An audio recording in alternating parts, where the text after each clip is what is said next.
पर लागू होती है, और यदि मुसलमान पर नहीं लागू हो परंतु शरिया लगे क्रिमिनल लॉ में भी, तो कोई चोरी करेगा तो उसका हाथ काटना पड़ेगा, कोई अश्लील काम करेगा तो उसको पत्थर फेंक के मारना पड़ेगा। तो शरिया में जो दंड दी है वो दूसरे प्रकार है। और आईपीसी में जब भी कुछ होता है उसमें हिंदू जज हो मुस्लिम जज हो कोई नहीं देखना चाहता। हम हिंदू और मुस्लिम क्रिमिनल लॉ में एक है, तो सिविल लॉ में क्यों नहीं है? एक है। मैंने पूछा, एक मेरा मित्र था जो बड़ा कट्टर मुसलमान है, सईद शाहबुद्दीन, तो उसने कहा ये ऐसे बातों को नहीं उठाओ। तो मैंने क्यों नहीं उठाओ? उन्होंने कहा कि देखिए पहले इसमें अनेक बातें, उसको जवाब दे नहीं सका। मैं ये कहता हूं कि अच्छा छोड़ो इस बात को, ऑस्ट्रेलिया में मुसलमान क्यों यूनिफॉर्म सिविल कोड मानते हैं? वहां एक बार ऑस्ट्रेलिया में वहां के प्राइम मिनिस्टर ने वहां के एक मस्जिद का एक मौलाना ने बयान दिया कि हम मुसलमानों को ऑस्ट्रेलिया में ये यूनिफॉर्म सिविल कोड पसंद नहीं, हमें शरीयत चाहिए। तो वहां के प्राइम मिनिस्टर ने फिर दूसरे दिन प्रेस को कहा कि जिन मुसलमानों को यूनिफॉर्म सिविल कोड नहीं चाहिए उनको दूसरा देश ढूंढना चाहिए, ऑस्ट्रेलिया में तो यूनिफॉर्म सिविल कोड मिलेगा और कुछ नहीं मिलने वाला। तो अगला दिन सारे मुसलमानों को संगठन ने प्रस्ताव पास करके भेजा प्राइम मिनिस्टर को कि हमें ये जो मुल्ला है ये पागल है, हम उसको कभी मानते नहीं है, हमें तो यूनिफॉर्म सिविल कोड बहुत पसंद है, उसको रखिए। तो ये ऑस्ट्रेलिया में क्यों मानते हैं, यहां क्यों नहीं मानते? ये भी, इसमें भी मुसलमान का दिमाग, जो मुल्ला है उसका दिमाग साफ है। हमारी प्रॉब्लम इंडिया में मुसलमान नहीं है, हमारी प्रॉब्लम है हिंदू है, वो हर समय उलझन में रहता है। अब देखिए महाभारत हो रही है और अर्जुन बैठा है, इसको मानना चाहिए नहीं मानना चाहिए। कृष्ण भगवान उनको समझाना होता है, भाई तुम्हारी पत्नी का इस प्रकार के अपमान हुआ है तो कैसे जाए। अब कर्ण की जो जब उसकी चैरियट फंस गई और वो उतरा नीचे उसको उठाने के लिए, तब कृष्ण कहते हैं इसको मारो, और कृष्ण ये अर्जुन कहता है मैं तो क्षत्रिय हूं, मैं ऐसे कैसे कर सकता हूं। ये उलझन हमारे हिंदू में है और ये उलझन जानी चाहिए। अब शाहबानू केस में सुप्रीम कोर्ट ने सिर्फ एक बात पर कि मुस्लिम डिवोर्स्ड महिला को भी बराबर जो हिंदू महिलाओं को मिलती है डिवोर्स के मेंटेनेंस वो मिलनी चाहिए, उसमें इतना हंगामा हुआ। परंतु उस समय भी हमें पता लगा कि कई पढ़े लिखे हिंदू मुस्लिम सड़क में आए, डेमोन्स्ट्रेशन की कि कानून को मत बदलो, और राजीव गांधी ने परिषद में आकर उसका सुप्रीम कोर्ट को जजमेंट को ठुकराया। तो कई बार ऐसी प्रयास हुई। अब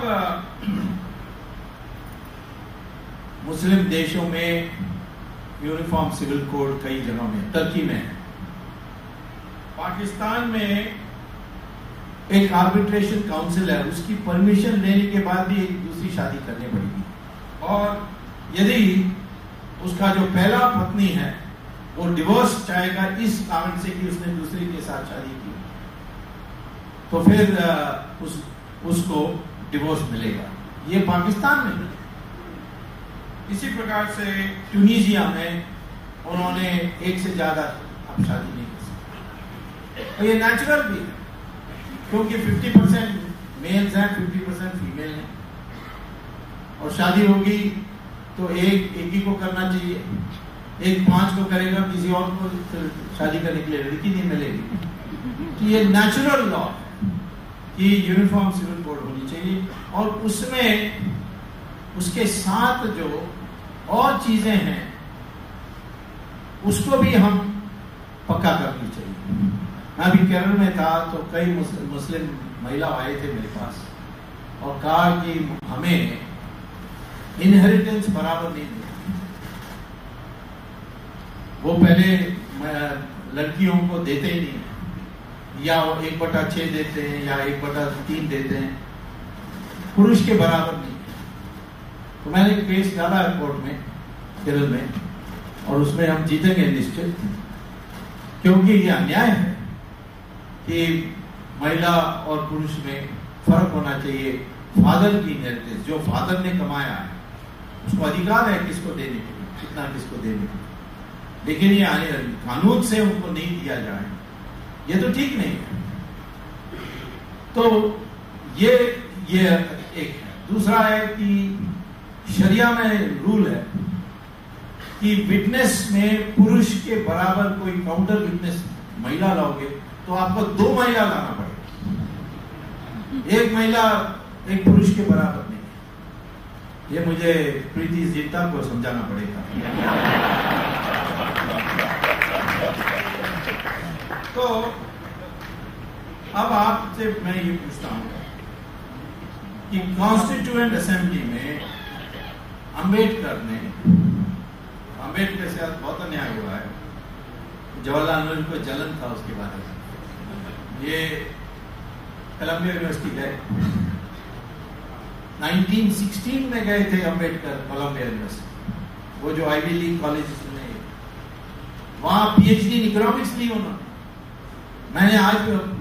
मैंने 10-15 साल पहले मैंने उनकी थीसिस पढ़ी थी, वो आज भी मॉनेटरी इकोनॉमिक्स में रेलेवेंट है। उसके बाद उन्होंने हमारी कल्चर पर कई किताबें लिखी। और अंबेडकर फिर लंदन गए, उनको लॉ डिग्री मिली और इंडिया आए और एक कांग्रेस वाले उनको भीमराव कहते हैं। लेकिन जवाहरलाल नेहरू कैम्ब्रिज गया और वहां फेल हुआ, परंतु क्योंकि कॉलोनी से आया था तो उसके लिए एक नया डिग्री पैदा की उन्होंने, जिसका नाम था जेंटलमैन पास। हिंदुस्तान वापस आया तो कांग्रेस वाले उसको पंडित नेहरू कहने लगे। अंबेडकर पंडित था, ये तो जवाहरलाल ही था। लेकिन हमारे देश में ये कॉम्प्लेक्स बहुत है। और कॉन्स्टिट्यूएंट असेंबली में अंबेडकर ने ये जो यूनिफॉर्म सिविल कोड ना होने के विरोध किया था और उन्होंने ये बताया था कि ये अंग्रेजों ने आकर दिमाग खराब करने पहले नॉर्थ वेस्ट फ्रंटियर प्रोविंस में जो शादी विवाह होती थी, प्रॉपर्टी डिस्ट्रीब्यूशन होती, सब हिंदू लॉ पर होता था। इंडिया में कई जगहों में मुस्लिम समुदाय ने हिंदू लॉ को स्वीकार किया था। तो ये सारे होते हुए आज मैं ये कहता हूं कि हमें यूनिफॉर्म सिविल कोड को लागू करनी चाहिए। उसके लिए कोई नया विधेयक की आवश्यकता नहीं है, सिर्फ डायरेक्टिव प्रिंसिपल में है, इसीलिए इसको हमें पास कराना चाहिए कि इसको हम डायरेक्टिव प्रिंसिपल से बाहर निकाल के जस्टिफिकेबल लॉ में ला करके उसका कोई विवरण देने के लिए कोई कानून ला सकते हैं। इसको रोकने के लिए कोई अर्थ नहीं है, एक इच्छा चाहिए। और मुस्लिम को भी अधिकार नहीं है इसका विरोध करने के लिए, क्योंकि वो ऑस्ट्रेलिया में मान लिया, अमेरिका में मान लिया, अब फ्रांस में भी मानने वाले हैं। तो कई देशों में उन्होंने यूनिफॉर्म सिविल कोड मान ली, हमारे देश में उन्होंने यूनिफॉर्म क्रिमिनल लॉ मान ली है। और इसीलिए मैं समझता हूं कि इसको क्रियान्वित करने के लिए कोई खास विरोध नहीं दिखता है, सिर्फ इच्छा चाहिए। जो लोग वोट बैंक पॉलिटिक्स नहीं करते हैं, और मैं समझता हूं कि यदि इस देश में कोई कर सकता है आज, तो नरेंद्र मोदी कर सकता है।